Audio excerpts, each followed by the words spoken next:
estamos estudando, primeiro falamos sobre o relacionamento, convite para o relacionamento com Deus. E hoje é o convite para o andar com Deus. Então vamos entender um pouco o que a gente estudou e o que isso tem a ver com a gente hoje. Deus nos oferece a salvação. E depois que a gente recebe essa salvação, Ele nos oferece um relacionamento com Ele. Aí nós vimos um pouco disso no Pai Nosso, né? Que é uma questão de relacionamento, de intimidade com o nosso Pai, de comunhão com Ele e de dependência dEle. E aí nós vimos que esse Pai que nós temos, Ele é aquele Deus eterno, todo poderoso, soberano. E esse Deus, Ele é o nosso Pai e Ele também é a nossa garantia. Basicamente na primeira semana nós abordamos mais o assunto do Pai e relacionamento com Ele e a garantia que Ele nos oferece. Estudamos a semana passada a posição que nós temos em Cristo. Por causa do que Cristo fez por nós, o amor dele derramado ali, o sangue derramado na cruz, o amor manifestado a nós, nós vimos em João 3,16 que Deus amou o mundo de tal maneira que deu o seu Filho unigênito.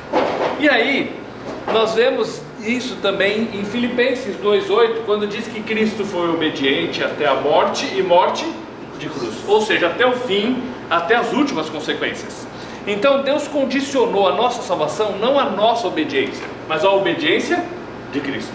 Porque se dependesse da nossa obediência, a gente ia estar sempre com medo de perder essa salvação, porque nós somos fracos, somos falhos. Então a garantia está naquele que prometeu, na obediência de Jesus Cristo, que foi obediente até a morte e morte de cruz. Ele é o nosso substituto. E aí a gente viu que na tentação de Cristo, Ele venceu a tentação.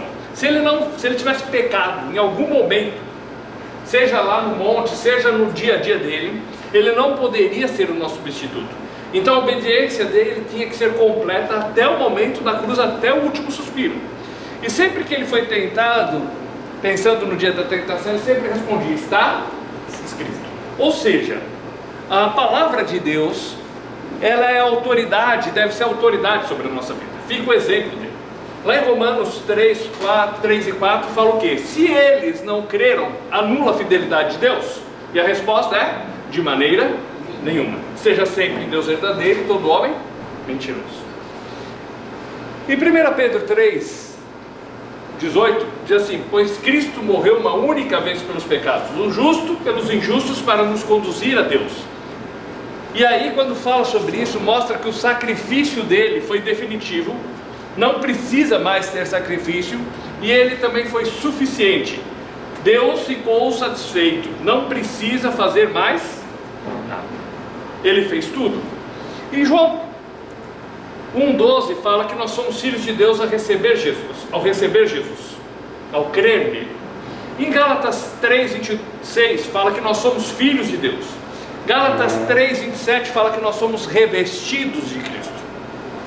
E agora Deus olha para nós e Ele vê Cristo, e nós escondidos dentro de Cristo. Nós temos uma nova posição que é garantida pela pessoa de Jesus Cristo e pela obra dele no nosso lugar. A nossa salvação é garantida pelo que Ele fez na cruz, pela obediência dele e por nós estarmos colocados dentro dele. Em Romanos 8, versos 38 e 39, fala o quê? Porque eu estou bem certo, e aí ele põe bem, para garantido mesmo, de que nada pode nos separar do amor de Deus em Cristo Jesus, nem morte, nem vida, nem anjos, nem principados, nem poderes, nem altura, nem profundidade, nem qualquer outra criatura poderá separar-nos do amor de Deus que está em Cristo Jesus, nosso Senhor. Pensando em tudo isso, então, o que nós temos em Cristo? Primeiro, eu sou filho amado de Deus.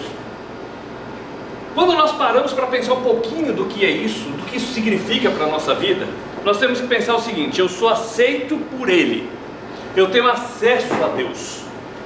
Hoje em dia as pessoas vivem em momentos difíceis, às vezes muitas pessoas sofrendo com aceitação pessoal, com aceitação dentro da família, com rejeição de amigos e pessoas que você gostaria de ser mais aceito, não é? E você pensa num Deus eterno, soberano, que rege o universo inteiro, que com seu poder fez tudo que existe, e Ele se preocupa com cada um de nós. Se você for para o Salmo capítulo 8, Ele fala assim: Senhor, nosso Deus, quão magnífico é teu nome em toda a terra. E aí cita a criação como o poder dele.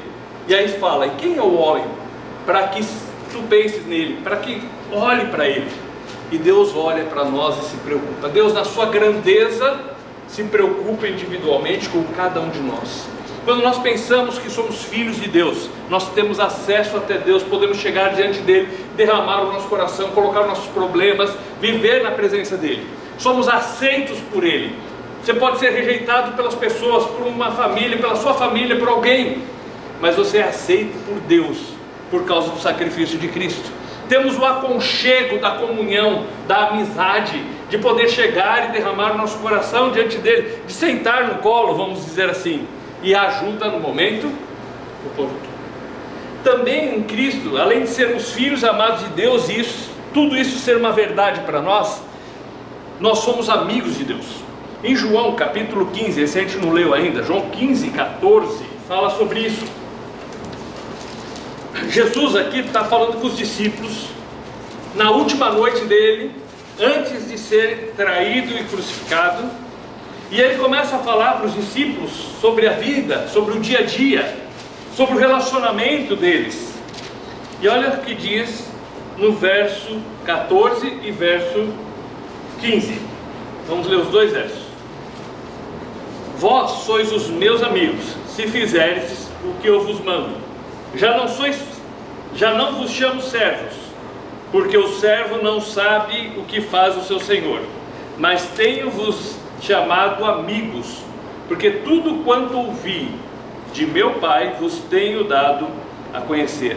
Agora somos filhos de Deus, amigos de Cristo. Você tem um amigo que pode contar com ele em toda e qualquer situação, que te ouve, que você pode falar com ele em qualquer circunstância, que está sempre pronto para te ajudar. E somos abençoados, como nós vimos em Efésios 1:3, somos abençoados com toda sorte de bênçãos espirituais nas regiões celestiais em Cristo Jesus. Em Efésios 2, 8 a 10, fala que pela graça sois salvos por meio da fé. Isso não vem de vós, para que ninguém se glorie, não vem das obras para que ninguém se glorie, pois somos feituras dele, criados em Cristo Jesus. Para quê?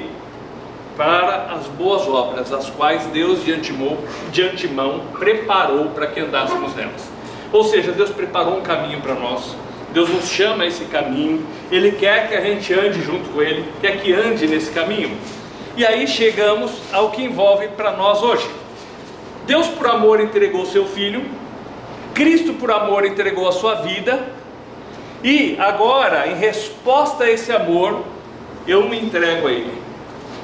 E aí nós começamos a lição de hoje em Isaías 41, verso 8. Mas tu, ó Israel, servo meu, tu, Jacó, a quem elegi, descendente de Abraão, meu amigo. Se quiser deixar marcado aqui, depois a gente vai voltar nesse capítulo 41, vai falar mais um pouco sobre ele. Mas Deus chama Abraão de seu amigo. Em Tiago, capítulo 2, verso 23, fala sobre isso também. E cumpriu-se a escritura que diz: e creu Abraão em Deus, e foi-lhe isso imputado como justiça, e foi chamado o amigo de Deus. Então de novo aparece, ele foi chamado amigo de Deus. O que esse homem tinha de especial ao ponto de Deus declarar que ele era seu amigo? Depois em Tiago dizer assim, ele foi chamado amigo de Deus. O que aconteceu com ele? Então nós vamos voltar lá na história de Gênesis e entender o que é esse ser amigo de Deus, esse estar perto de Deus, essa amizade com Deus que diz que Abraão tinha. E à luz disso nós vamos entender o que isso pode ser vivo para a nossa vida também. Gênesis 17, 1. Nós vamos ler esse verso agora, mas nós vamos fazer algumas partes antes, depois voltar para a explicação dele. Mas só para a gente ver o convite que Deus faz a ele. Quando atingiu Abraão a idade de 99 anos, apareceu-lhe o Senhor e disse: eu sou o Deus Todo-Poderoso, anda na minha presença e ser perfeito. Deus faz um chamado, vem aqui, vem para o meu lado, anda perto de mim. Depois a gente vai entender os detalhes desse verso, mas vamos para o capítulo 12, vamos passar a história de Abraão na perspectiva de entender o que fez esse homem ser o amigo de Deus, ser chamado amigo de Deus. No capítulo 12, versos 1 a 3, diz assim: ora, disse o Senhor a Abrão: sai da tua terra, da tua parentela, da casa do teu pai e vai para a terra que te mostrarei. De ti farei uma grande nação e te abençoarei e te engrandecerei o nome. Sê tu uma bênção. Abençoarei os que te abençoarem, amaldiçoarei os que te amaldiçoarem, e em ti serão benditas todas as famílias da terra. Quando Deus chama Abrão, ele ainda estava na terra de Harã nessa altura, estava na Síria, iria descer para a terra de Canaã. Deus fala assim: ó, sai do teu lugar, vai para um lugar que eu vou te mostrar. Primeiro que não era fácil, sair do meio dos parentes e ir para um lugar que você não conhece é difícil, concorda? Ainda mais sem saber exatamente onde é. E aí diz assim: sê tu uma bênção. A gente gosta de falar, quero ser abençoado, que Deus me abençoe, e a gente quer que as pessoas nos ajudem, mas Deus já chama Abraão e fala assim: por onde você passar, abençoe a vida das pessoas ao seu redor. Viva de uma maneira que a tua vida transmita a bênção à vida aos que estão à sua volta. Então o chamado vem já, ó, onde você for, o que quer que você faça, seja uma bênção na sua conduta, na sua maneira de ser, ajudando, abençoando as pessoas no seu entorno. E aí depois faz uma promessa: olha, em ti serão benditas todas as famílias da terra. Foi da família de Abraão que nasceu Jesus. Lá em Mateus 1:1 fala assim, ó: Jesus Cristo, filho de Abraão, filho de Davi. Ele veio da descendência de Abraão, veio a bênção a todas as famílias da terra. Por causa do pecado, todos estavam separados de Deus, mas por causa de Jesus Cristo veio bênção para todas as famílias da terra. Todos os povos podem chegar diante de Deus, porque Cristo na cruz pagou os nossos pecados. Em Apocalipse capítulo 5, verso 9, vamos olhar lá, fala um pouquinho disso. Último livro da Bíblia, a palavra Apocalipse quer dizer revelação. Capítulo 5, o verso 9.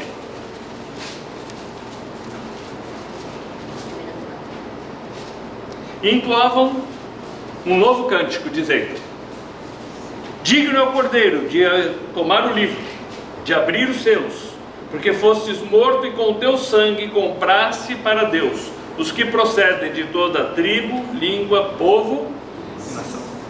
Por causa do pecado todos estavam separados de Deus, e por causa do sacrifício de Jesus Cristo no nosso lugar, e então agora a bênção é estendida a todas as pessoas, a todas as famílias da terra.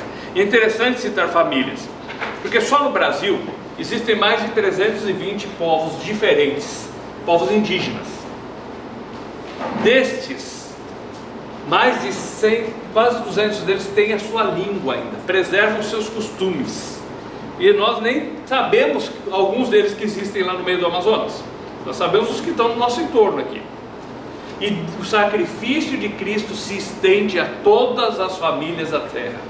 São mais de 6.000 povos diferentes, falando suas línguas, tendo a sua própria cultura, e o sacrifício de Cristo se estende a todos eles, basta crer. Então, através de Cristo veio bênção a todas as famílias da terra. Voltando em Gênesis 12, no capítulo 12, verso 4, fala que ele ouviu o chamado de Deus, né? Partiu, pois, Abraão, como lhe ordenara o Senhor, e Ló foi com ele. Tinha Abraão 75 anos e saiu de Harã. Então vamos pensar nessa caminhada com Deus. A primeira coisa que é necessária para esse andar com Deus é confiar no que Ele diz, é andar em fé. Deus falou, eu acredito. Deus falou para ele: sai do teu lugar, vai para um lugar que eu vou te mostrar. Não é ato de insanidade, como alguns defendem, por causa de ignorância, por não entender o que a Bíblia diz. Algumas pessoas pegam lá um verso isolado, querem levar para o extremismo religioso e cria-se certas coisas que não fazem sentido nenhum. Andar por fé é o seguinte: eu sei o que Deus diz, eu sei quem Ele é, eu sei do amor dEle estendido a mim, então eu me entrego a esse amor. E eu decido fazer o que Ele pede de mim. Não precisa um anjo descer do céu e vir falar para mim, não precisa eu ter uma visão ou um sonho. Eu olho o que Deus diz na Bíblia e eu decido por fé seguir aquilo que Ele diz. Eu olho para aquilo e vejo, aquilo funciona. Eu não estou entendendo, mas se Deus diz que funciona, funciona. Se nós formos para a Bíblia, e nós poderíamos ficar horas e horas nisso, vendo princípios de Deus que funcionam para o nosso dia a dia. Algumas coisinhas simples, tá bom? Uma delas, briga.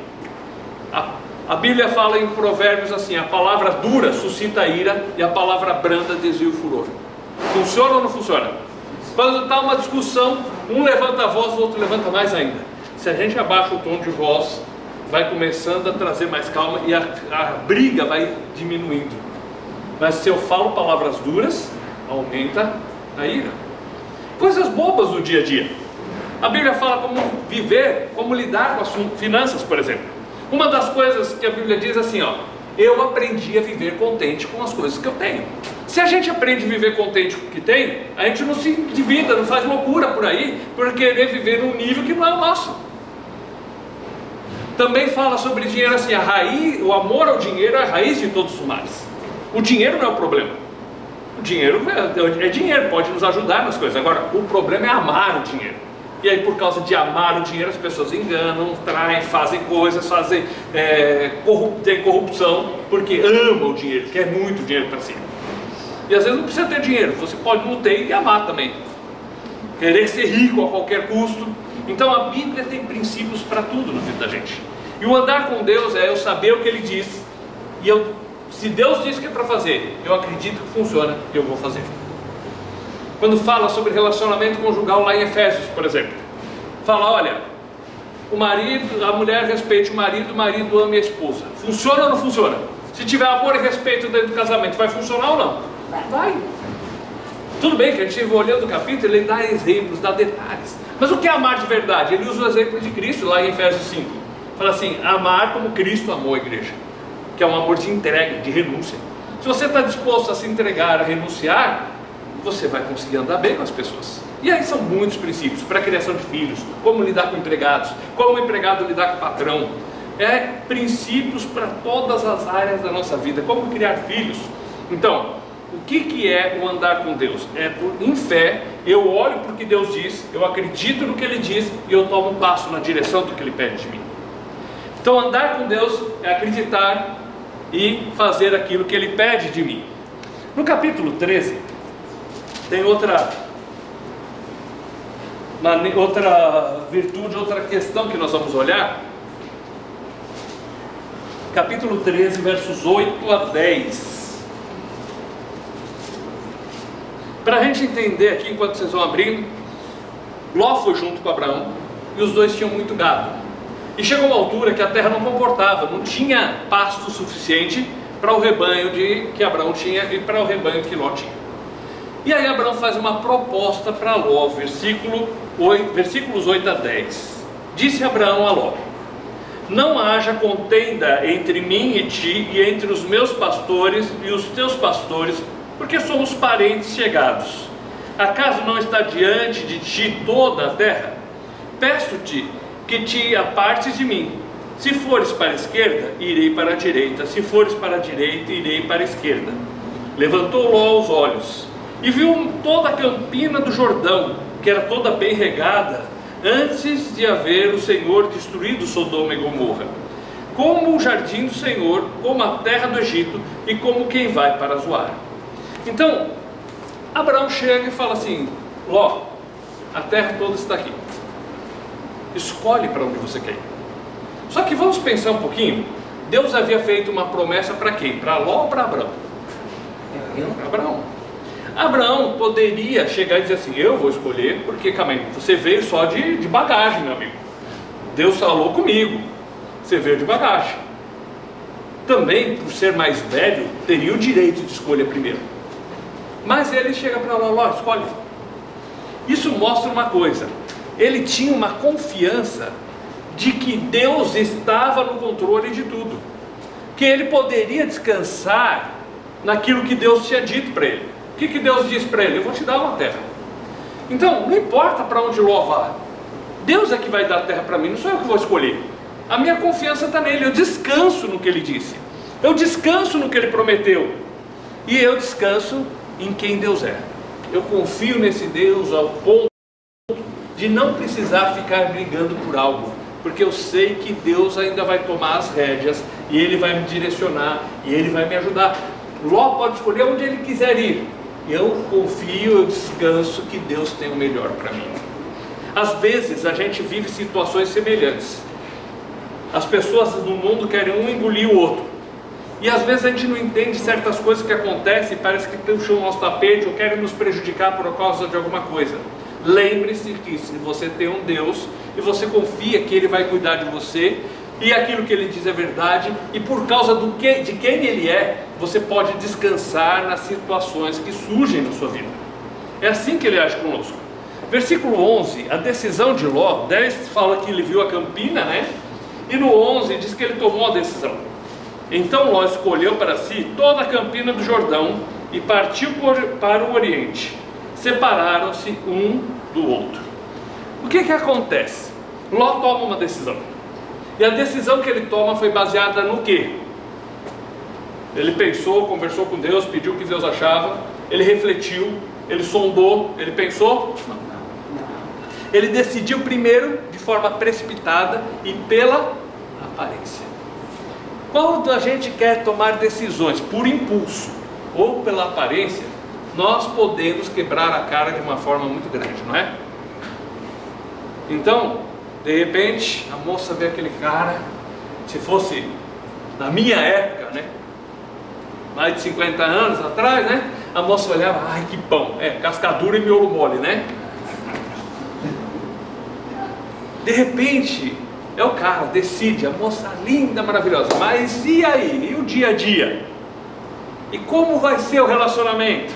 Quando o caso vai para a coleira, aí reclama da vida, que tudo está difícil, mas decidiu somente pela aparência.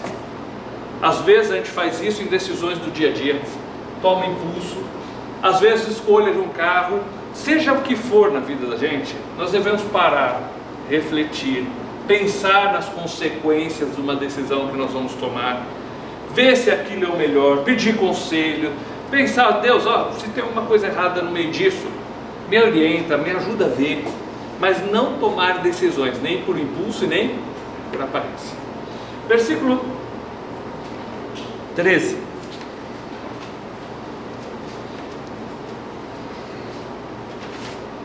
Ora, os homens de Sodoma eram maus e grandes pecadores contra o Senhor. Ele decide pela aparência, e aí vem as consequências. A vizinhança não era boa, o pessoal só pensava em fazer o que era errado, e agora ele começa a enfrentar dificuldades, porque ele tomou uma decisão precipitada. No capítulo 14, e aqui algumas partes a partir de agora a gente não estudou na primeira fase, porque não dava tempo, a gente não tinha como passar por tudo. No capítulo 14, mostra uma consequência, uma situação que aconteceu com Ló. Versículos 1 até 6, houve uma guerra, 5 reinos contra 4 reinos, e Kedorlaomer mandava e tudo, e tinha os seus aliados. De repente Sodoma e Gomorra arruma mais 3 reinos e se rebelam. O que acontece? Houve uma guerra e eles perderam a guerra. E por que eles perderam a guerra? Olha os versos 11 e 12, alguém pode ler? E tomaram toda a riqueza de Sodoma e de Gomorra, com todo o seu mantimento e flores. Também capturaram Ló, filho do irmão de Abraão, que habitava em Sodoma, por toda a sua fazenda e se foram. Eu coloquei só a frase aqui, eu não expliquei ainda, a gente vai voltar nela, tá? O que aconteceu? Ló foi preso. Quando houve a guerra, destruíram-se a região, levam os cativos e todos os bens. Agora Abraão fica sabendo que o sobrinho dele estava preso. O que ele faz? Então ele fica indiferente? Não. Mas será que era fácil tomar uma decisão de ir lá e tentar ajudar o sobrinho dele? Porque ele poderia pensar assim, bom, o Ló escolheu pela aparência, por impulso, quis o melhor para ele, foi egoísta, Então agora ele que resolve o problema que ele arrumou para a vida. Não poderia ser assim? Mas aí olha o que ele faz, versos 11 e 12, a gente já leu, agora o 14, vamos para o 14 direto. Ouvindo, pois, Abraão que seu irmão estava preso, armou os seus criados, nascidos em sua casa, 318, e os perseguiu até Dan. Então, tem versão que fala irmão, tem versão que fala sobrinho. E no capítulo 11 especifica que era sobrinho, filho do irmão dele. Quando a tradução vem às vezes irmão, é porque existem alguns aspectos culturais e de palavras de parente próximo. Porém, se você vai no capítulo 11, não fica dúvida de que ele era sobrinho. Ló pega, junta um bando e vai para lá. Pegou 318 por quê? É um número fantástico, sagrado? Não, era que ele arrumou mesmo. Tanto que o número não foi exato, 318. Ele juntou aqueles aliados, aquelas pessoas que ele conseguiu e foi para tentar ajudar e libertar Ló. Verso 16. E tornou a trazer todos os seus bens, que também a Ló, seu irmão, como os seus bens e também as mulheres por todo o povo. Tá. Então, ele pegou, ganhou a batalha, porque pegou o exército totalmente desprevenido. Então, o elemento de surpresa ajudou ele a libertar Ló e os que estavam cativos, de Sodoma e de Gomorra também. E aí ele volta vitorioso, versos 17 e 18.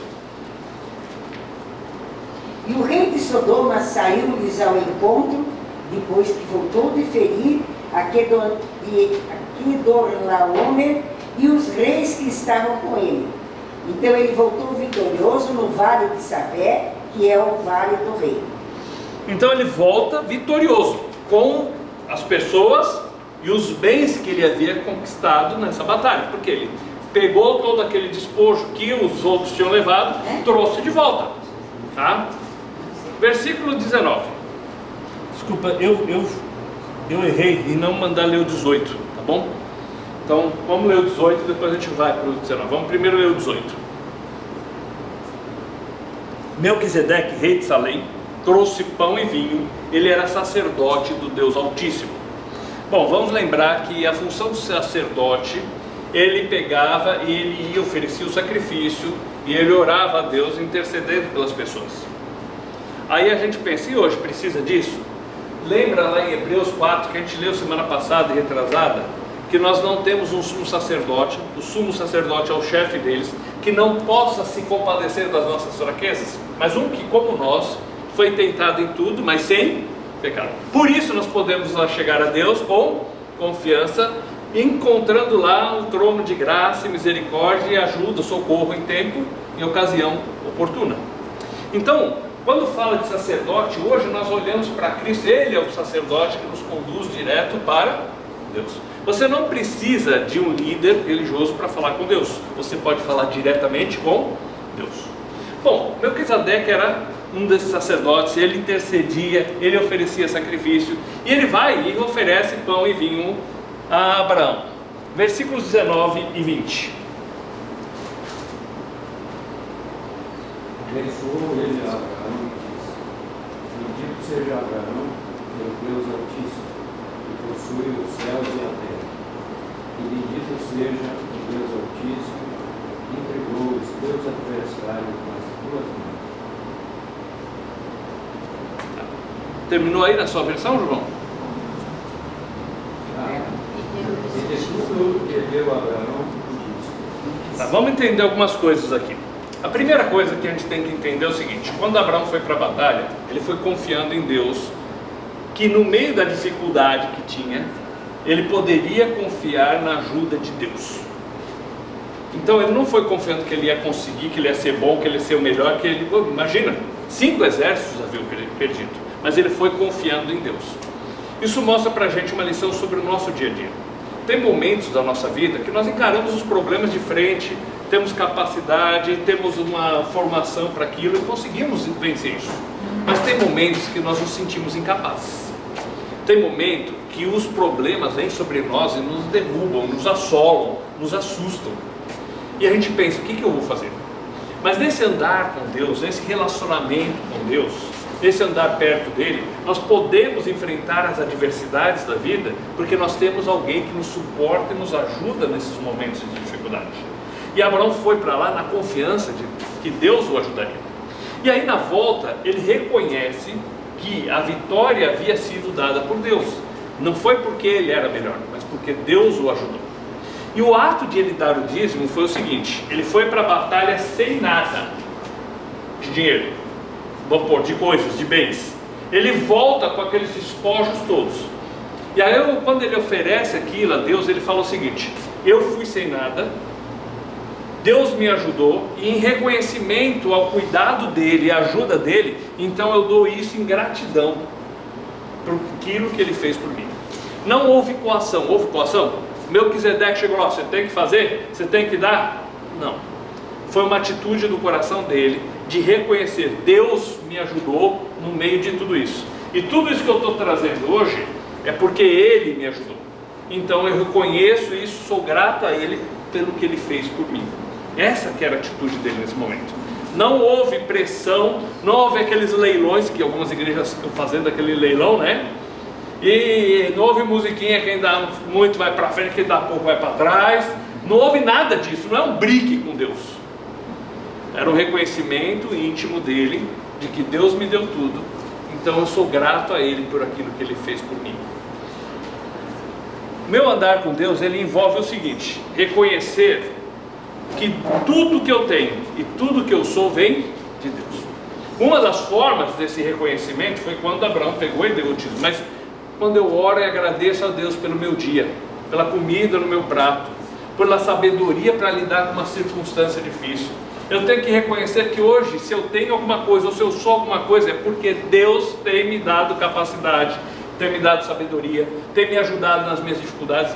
Tudo que eu tenho, tudo que eu sou, é por causa dele. E eu tenho que ter um espírito de gratidão na minha vida, e a gratidão envolve tudo: o cantar, o louvar a Ele, o orar, o conversar com Ele, em todas as áreas da nossa vida, aprendendo a ser grato. Sabe, eu não sei se vocês já viram um vídeo na internet falando sobre o poder da gratidão na vida da pessoa. O que ele faz no nosso cérebro quando a gente aprende a agradecer. Porque a gente está com um problema, eu estou vendo problema, a minha situação, minha saúde, eu estou com um problema aqui, um problema ali. Eu olho na minha volta e começo a falar: puxa vida, eu estou sendo tão ingrato, eu tenho comida em casa e tem gente que não tem. Eu tenho uma família e tem gente que não tem. Eu tenho alguém que está junto comigo e tem gente que não tem. E a gente, em vez de ficar reclamando de tudo que acontece, que só nos joga para baixo, nos deprime, nos faz com que cada dia nos sintamos pior, a gente aprendendo a agradecer pelo que a gente tem um coração que vai se levantando, e a nossa mente vai se condicionando a entender: puxa gente, eu sou abençoado por Deus sim, mesmo que eu não tenha nada nesse mundo. O fato de Deus me amar e eu ser filho de Deus, gente, isso daí é uma terapia que não tem tamanho. O fato de entender que eu não sou rejeitado por Deus, posso ser pelas pessoas, porque Deus é o meu juiz, e o juiz daqui ele é injusto, mas Deus é o meu juiz, e eu posso confiar nele, de que eu vou ter a eternidade inteira no céu com ele. O fato de eu ter esse sentimento, essa realidade, esse entendimento, pode me ajudar no meu dia a dia a encarar as dificuldades com outro olhar. É importante, não é ser cético, não é ser aquela pessoa insana que fica assim: ah, que legal que isso aconteceu. Não, eu olho para as circunstâncias, às vezes elas me fazem chorar sim, eu choro sim, porém eu olho para Deus e encontro nele razão para viver no meio das dificuldades pelas quais eu estou passando. Quando Paulo diz lá em Filipenses 4:4, alegrai-vos sempre no Senhor, outra vez digo alegrai-vos, aí alguém pode dizer assim: ah, impossível. Só que como que começou aquela igreja lá em Filipos? Paulo, lá em Atos capítulo 16, chega em Filipos, e porque está falando a palavra, é preso, é açoitado e jogado na cadeia. E tem um carcereiro que está lá e vê Paulo agradecendo a Deus e louvando a Deus. E de repente acontecem as coisas, aquele carcereiro vê o caos, e aí ele quer saber: o que eu devo fazer para ser salvo? E aí ele responde: crê no Senhor Jesus, será salvo tu e tua casa. E ele está lá agora na igreja recebendo a carta de Paulo. E Paulo diz: alegrai-vos sempre no Senhor. E alguém diz assim: não, isso é impossível. E o carcereiro levanta: calma aí, não é impossível não, eu vi isso acontecendo na vida dele. No meio das adversidades, a gente vai chorar, vai. As circunstâncias nos fazem chorar, sim. Mas a gente pode olhar para Deus e encontrar nele razão para ter alegria, mesmo quando as circunstâncias me fazem chorar. Então, quando eu aprendo a ter um coração grato e reconhecer Deus em tudo, a minha vida fica diferente. Ele chega no capítulo 15, verso 1, vamos pensar assim, ele está lá, e aí ele começa a pensar: bom, eu ganhei a batalha, livrei Ló, que bom, Deus me abençoou, Deus me ajudou, mas ele é um ser humano, certo? Como nós. Não batia um medinho: e se eles vierem atrás de mim? Não poderia bater isso? E aí olha como Deus fala para ele, capítulo 15, verso 1. Alguém pode ler? Depois destas coisas veio a palavra do Senhor a Abraão em visão, dizendo: não temas, Abraão, eu sou o teu escudo, o teu grandíssimo galardão. Tá. Vou explicar uma coisa, porque às vezes a gente fica confuso. Deus falou com Abraão por uma visão, com José num sonho. Em certas circunstâncias ele fazia de um jeito, de outro. Por quê? Como que é isso hoje? Então eu quero só explicar, porque às vezes a gente fica confuso. Em Hebreus, vamos lá em Hebreus, a gente depois volta nesse texto para entender o resto dele. Hebreus é do lado de Tiago, lá no finalzinho da Bíblia, tá? Hebreus, não está aqui na tela, tá? Capítulo 1.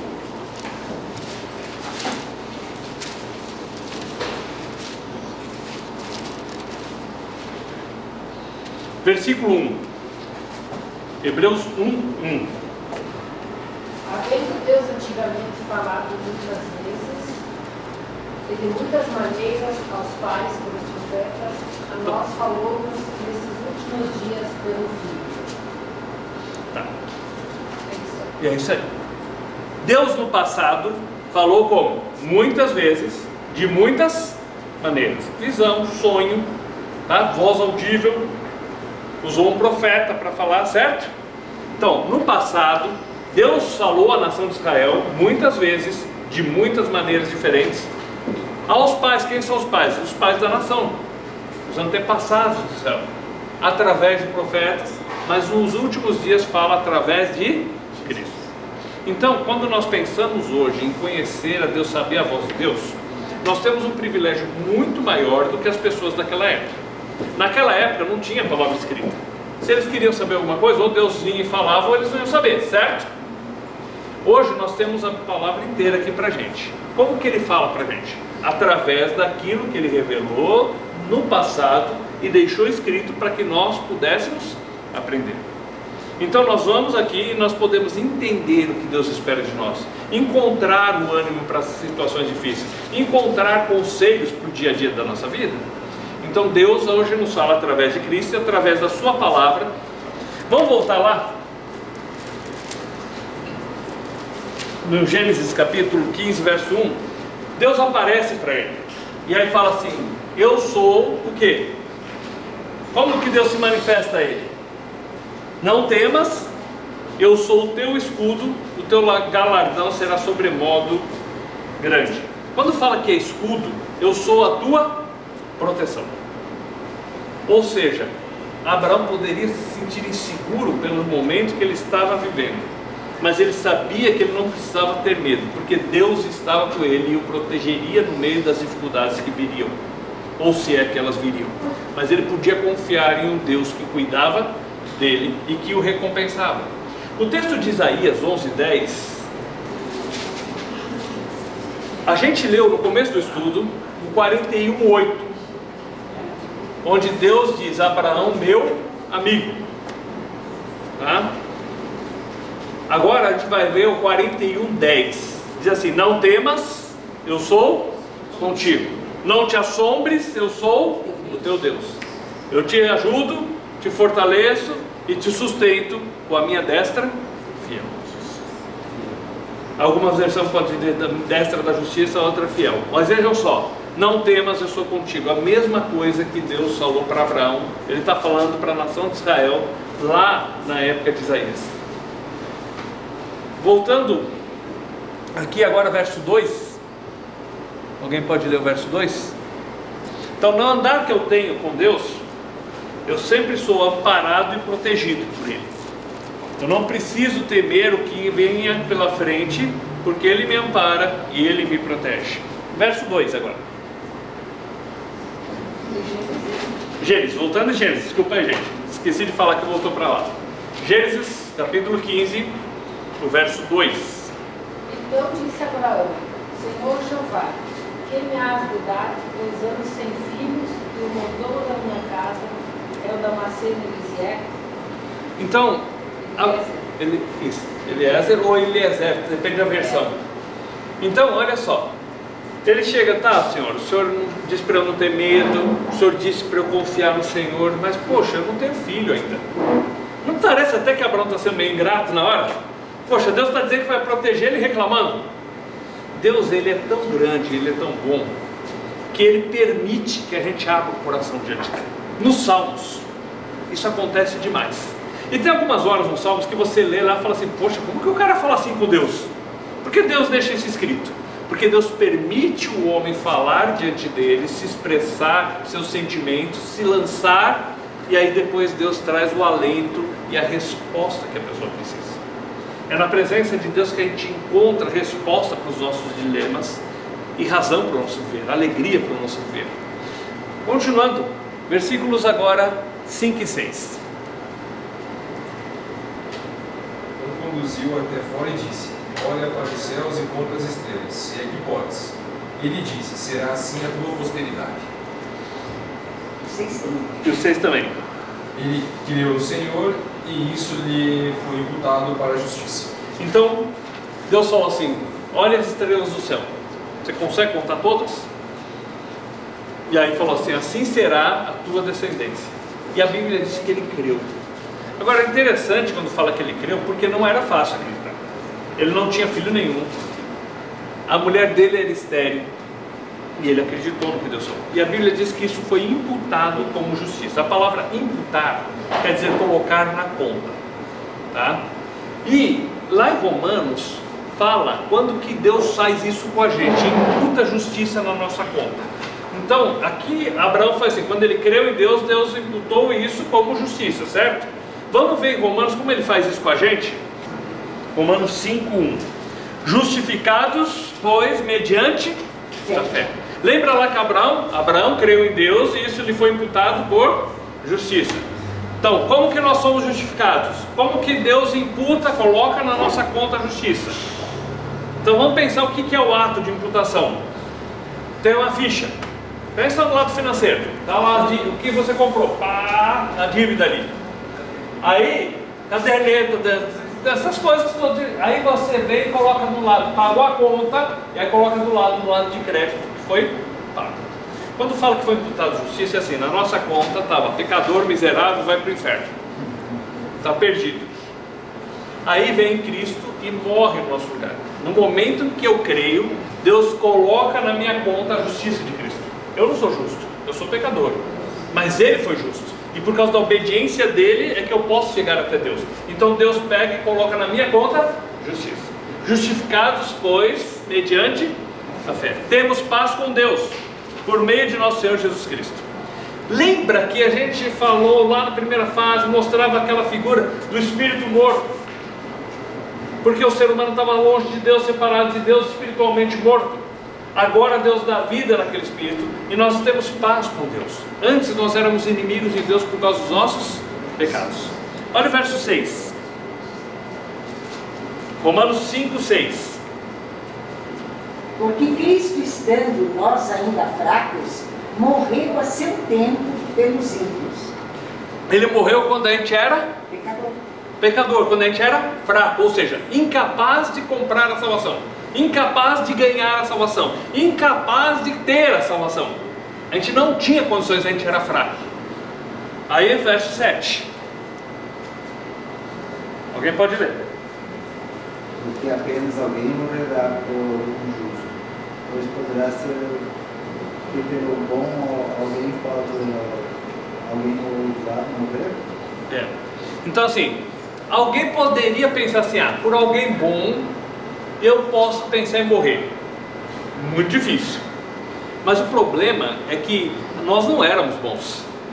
Nós ofendíamos a Deus, certo? Olha o verso 8. Mas Deus prova o seu próprio amor para conosco pelo fato de ter Cristo morrido por nós, sendo nós ainda pecadores. Aí é a prova de amor.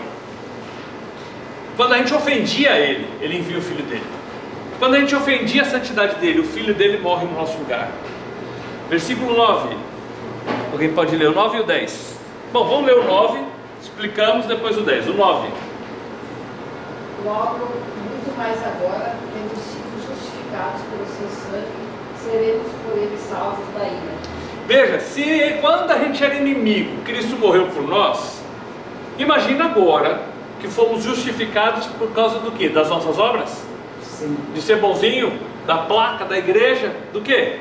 Pelo sangue de Cristo. Fomos justificados porque Ele pagou o nosso pecado, porque Ele pagou a nossa dívida.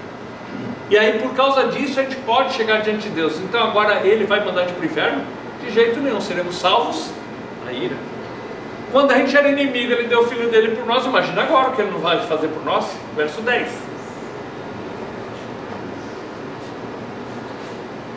Porque se nós, sendo inimigos, fomos reconciliados com Deus pela morte de seu Filho, muito mais estando já reconciliados, seremos salvos pela sua vida. Então, olha só, quando era inimigo Ele fez tudo isso por nós. Imagina agora o que Ele não vai fazer por nós. Está vendo como Ele nos convida a um relacionamento, a um andar? Imagina, aquele que quando a gente era inimigo morreu por nós, deu o Filho dele por nós. Agora, o que Ele não pode fazer na nossa vida? Vamos voltar lá para o livro de Gênesis, capítulo 16 agora.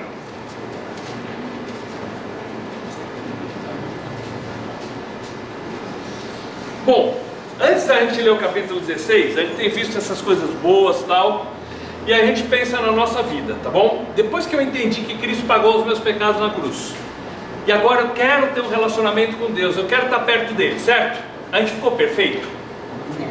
A gente até tenta melhorar, mas às vezes a gente fica bravo, às vezes a gente erra, certo? Então o que acontece com isso? Deus não quer que a gente erre, mas às vezes a gente erra. Então vamos ver, Abraão era amigo de Deus, certo?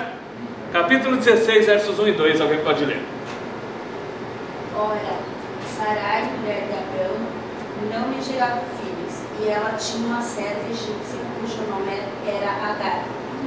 E disse Sarai a Abraão: Eis que o Senhor me tem impedido de gerar, entra, pois, a minha serva, porventura terei filhos dela. E ouviu Abraão a voz de Sarai. Então, Sarai teve uma grande ideia. Lembra que Deus mudou o nome para Sara depois. Ela teve uma grande ideia. Abraão, eu não consigo ter filhos. Está aqui minha escrava, uma moça nova, tudo, ela pode ter filhos. Então, faz um filho nela. Será que vai dar certo esse negócio? Não ia dar certo. Veja que ele sempre estava confiando quando Deus falava: vou te dar um filho. Mas de repente Sara tem uma ideia, ele acaba aceitando a ideia dela. E agora? Será que isso vai dar certo ou não? Quando a gente começa a andar com Deus, isso envolve responsabilidade. Mesmo quando a gente não andava com Deus, o princípio da lavoura funciona em tudo. O que a gente planta, a gente colhe. Se a gente planta soja, vai colher soja. Se planta melancia, vai colher melancia. E aqui eles plantaram, e a colheita vem. Por quê? O pecado pode ser atraente no começo. Querer fazer alguma coisa pode ser bom, pode ser até prazeroso numa certa altura. Mas depois vem as consequências. E aí a gente tem que pensar, por quê? Abraão tinha a salvação garantida pelo sacrifício de Cristo. A confiança dele estava no Salvador que viria. A nossa salvação é garantida pela obediência de Cristo, certo? A nossa salvação é garantida por causa do que Deus que prometeu. Porém, e se eu errar? Bom, eu posso sofrer as consequências dos meus erros. Não perco a salvação, mas eu sofro aquilo que eu fiz, as consequências dos meus atos. Olha só o que aconteceu com Abraão, versos 3 e 4.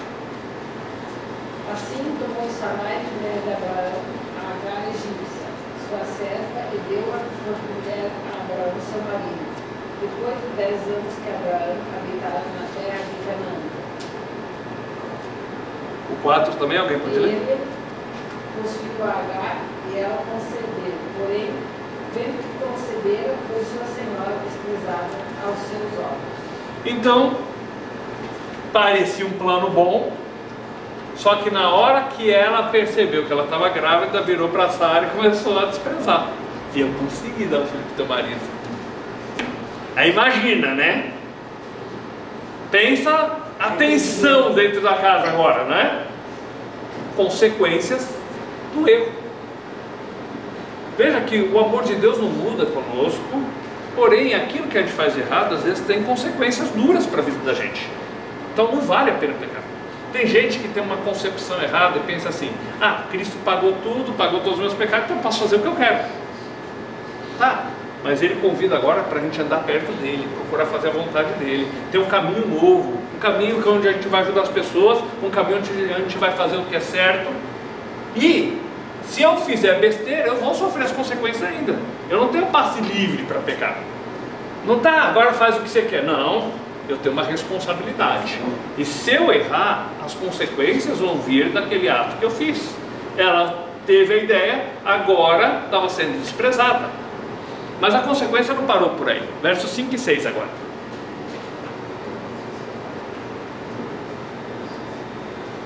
Então disse Sarai a Abraão: meu agravo seja sobre ti, minha serva pus eu no teu regaço, vendo ela agora que concebeu, sou menosprezada aos seus olhos. O Senhor julgue entre mim e ti.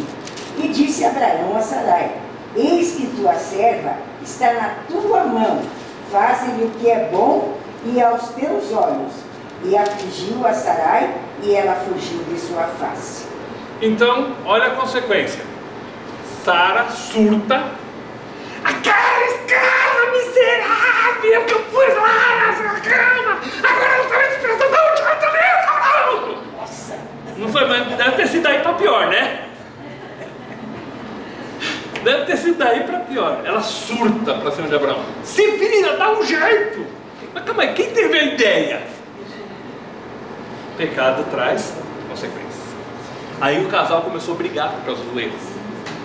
Trouxe discórdia dentro do lar. Aí vai mais além. Agora ela vira para Abraão e fala assim: se vira. Aí ela fala assim: então faz o que você quer. Aí ela põe o escravo para fora. Aí Abraão pensa: calma aí, meu filho está na barriga dela. Está vendo quantas consequências vira uma bola de neve, um erro após o outro? Ele não deixou de ser amado por Deus, mas as consequências do erro dele, ele estava colhendo agora. E do erro dela, ela estava colhendo. Versos 15 e 16. E Agar deu a luz um filho a Abraão, e este foi o nome ao filho que Agar tivera em Ismael. E era Abraão da idade de 86 anos, quando Agar deu a luz a Ismael. Então Ismael era o nome desse filho. E aí a gente pensa, quais foram as consequências? Então, primeira consequência, Sara foi desprezada. Depois o casal começou a brigar.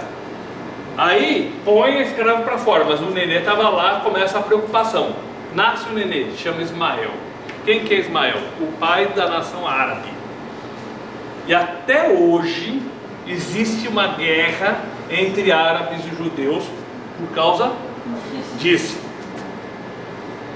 E sabe uma coisa curiosa para a gente pensar? O pecado afeta a vida da gente, mas às vezes afeta quem está em nosso entorno. Às vezes o meu erro vai afetar minha esposa, meu erro pode afetar meus filhos. Um cara que pega e vive uma vida devassa e torra todo o dinheiro na gandaia, na festa, os filhos ficam pobres depois. Ele, através do seu erro, prejudicou a vida dos filhos.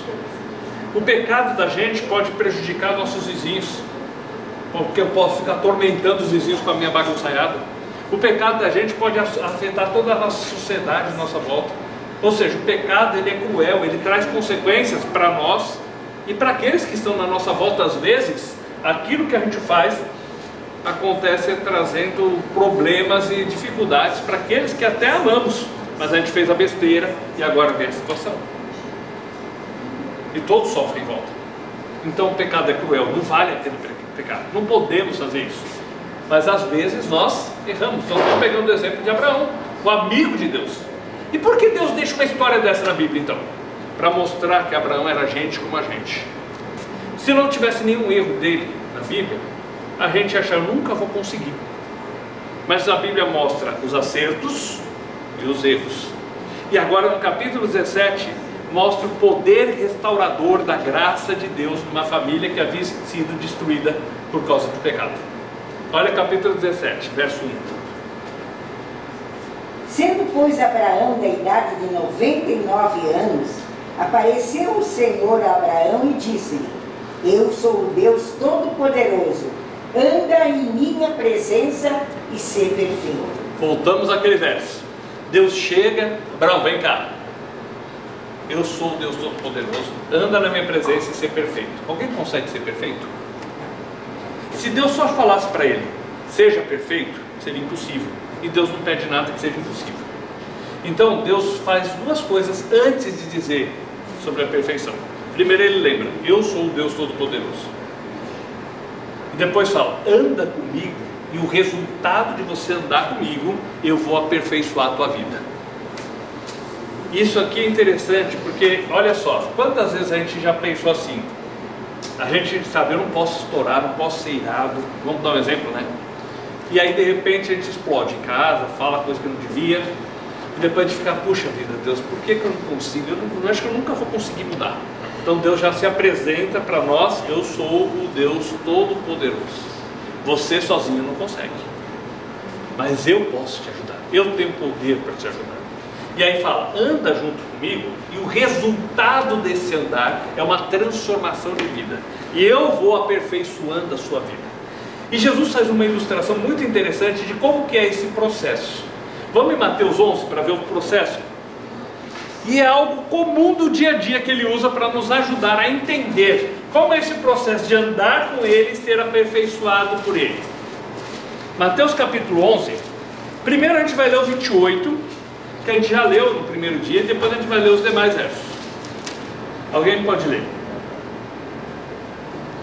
Vinde a mim, todos os que estáis cansados e sobrecarregados, e eu vos aliviarei. Está difícil a vida? Os problemas estão vindo? O fardo está pesado? Jesus está falando, vem para mim. Você que está sobrecarregado, você que está oprimido, você que está com dificuldade, vem para mim. Às vezes ninguém sabe, porque tem muito sorridente por aí, bebendo as lágrimas do próprio coração. Mas aí Jesus está chamando, vem para mim. E aí ele fala, olha só, versículo 29, tomai sobre vós o meu jugo, e aprendei de mim, que sou manso e humilde de coração, e achareis descanso para a vossa alma, porque o meu jugo é suave e o meu fardo é leve. E muitas pessoas não sabem o que é jugo. Nós vamos falar uma linguagem popular. O que é um jugo? É a canga do boi. E numa canga vão quantos bois? Vão 2. O que Jesus está falando para a gente às vezes acha assim, vem para perto de mim e eu ajudo a carregar seu peso. Ele está usando uma figura comum das pessoas daquela época, e que antigamente fazia muito sentido. Hoje todo mundo anda de carro, o pessoal tem trator na lavoura, mas no trabalho da roça antigamente, ou para arar, ou para puxar carroça, você precisava de uma junta de bois, e iam 2 bois na sua canga, no seu jugo.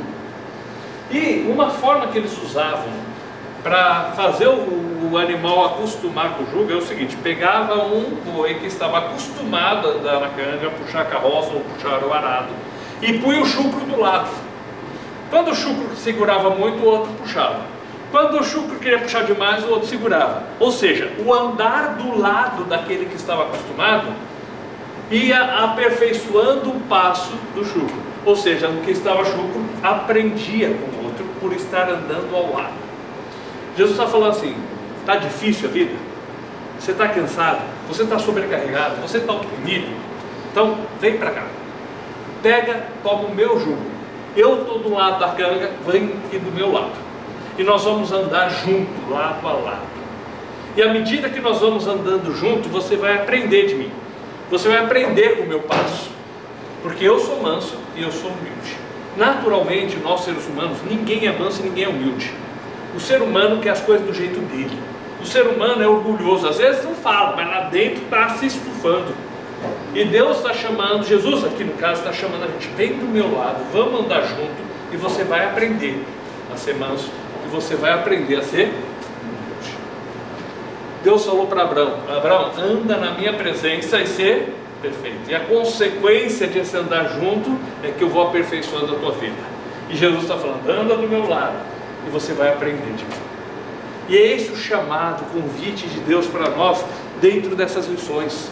O primeiro convite foi para esse relacionamento, agora esse convite é para andar junto e aprender dele, e ter a vida transformada. Eu imagino que quando Deus fala, se Deus só falar assim, Abraão, seja perfeito, ele pensa, Deus, eu fiz uma bobagem, eu arrumei um filho ali, está dando confusão, a Sara toda hora está brigando por causa desse filho, LH não se entende dentro de casa, eu tenho que lidar com essa coisa, toda hora minha cabeça parece que vai explodir por causa disso. Eu não consigo, Deus, eu não vou conseguir ser perfeito. Mas o primeiro Deus fala assim, vem para mim, vamos andar junto. Eu sou todo poderoso e eu transformo a tua vida. Esse é o poder transformador da graça de Deus nas nossas vidas. Deus nos aceita como a gente é. Não importa como você chegou para Ele. Agora Ele não quer deixar a gente do jeito que a gente está. Ele chama a gente para andar perto dEle, para que Ele transforme a nossa vida. Deus transforma a vida de Abraão, transforma a nossa vida, e Deus o chama depois de seu amigo, mesmo ele tendo errado, colheu as consequências do seu erro, porém a graça de Deus o transforma ao ponto de ele ser o amigo de Deus. Voltando lá em Gênesis, agora capítulo 17, versos 2 a 8. Farei uma aliança entre mim e ti, e te multiplicarei extraordinariamente. Prostrou-se Abraão, rosto em terra, e Deus lhe falou, quanto a mim, está contigo a minha aliança, serás pai de numerosas nações. Abraão não será o teu nome, e sim Abraão, porque por pai de numerosas nações te constituí. Far-te-ei fecundo extraordinariamente, e de ti farei nações, reis procederão de ti. Estabelecerei a minha aliança entre mim e ti, e a tua descendência no decurso das suas gerações, aliança perpétua para ser o teu Deus e da tua descendência. Dar-te-ei a tua descendência a terra das tuas peregrinações, toda a terra de Canaã em possessão perpétua, e serei o seu Deus. Veja que ele tinha errado, sofreu as consequências do seu ato, e Deus o chama, volta para perto de mim, vamos andar junto, eu transformo a tua vida, e a minha fidelidade continua a mesma. Eu vou te ajudar, eu vou cuidar de você, eu ainda vou trazer uma nação de você, e Deus continua abençoando, inclusive muda o nome dele, porque é na presença de Deus, é no andar com Deus que nós encontramos perdão e restauração e transformação para a nossa vida. Para fechar esse assunto do andar com Deus, quando Deus dá a Abraão o filho Isaque, veja que o erro de Abraão não mudou, não anulou a fidelidade de Deus. No capítulo 21, verso 1 fala assim, Deus visitou a Sara conforme havia prometido. Deus continuou fiel, apesar do erro de Abraão. Veja que ele poderia dizer para Abraão assim, Abraão, você arrumou um filho, você arrumou um problema na tua cabeça, então agora não tem mais o que fazer. Agora eu não preciso mais te dar um filho. Não, Deus manteve a sua palavra, continuou fiel. O erro de Abraão não anulou a fidelidade de Deus. A nossa salvação então está garantida pela misericórdia de Deus, porque a gente não merecia o perdão. A nossa salvação ela é garantida pela fidelidade de Deus, e também a gente pode olhar que apesar disso, se a gente errar, a gente vai sofrer consequências. Versos 9 a 11, 21, 9 a 11.